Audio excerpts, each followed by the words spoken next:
बिस्मिल्लाहिर्रहमानिर्रहीम। ख़वातीन हज़रात, अस्सलाम वालेकुम। इकबाल हुसैन, होम सेक्रेटरी गिलगित बल्तिस्तान, आपसे मुखातिब हूँ। आज गिलगित में होने वाले एक नाखुशगवार वाक़े के हवाले से चंद मारूज़ात पेश खिदमत हैं।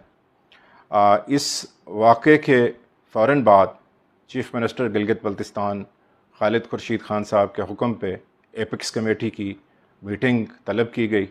इस मीटिंग की सदारत चीफ़ मिनिस्टर साहब ने की और इसमें force commander FCNA major general Jawad Ahmed साहब ने शिरकत की। Chief secretary Gilgit Baltistan, IG police, home secretary, कानून नाफिज करने वाले इदारों और इंटेलिजेंस इदारों के आला अहदेदारान ने भी इसमें शिरकत की। एपिक्स कमेटी में बताया गया कि 2 लोगों की कीमती जानें ज़ाय हुई और तकरीबन 7 अफराद ज़ख्मी हुए हैं।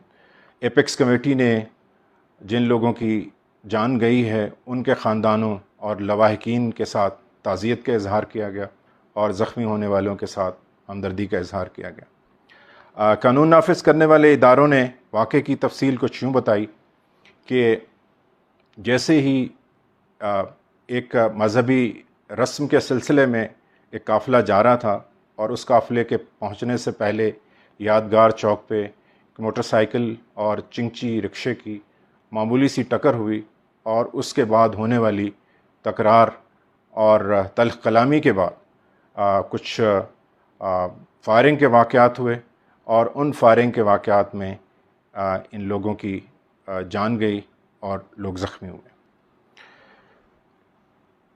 मीटिंग में मुत्तफ़िक़ा फ़ैसला किया गया कि जो शरपसंद अनासिर इस वाक़े में मुलव्वस हैं उनको फ़ौरी तौर पे गिरफ़्तार किया जाएगा और उनको करार वाक़ई सज़ा दी जाएगी।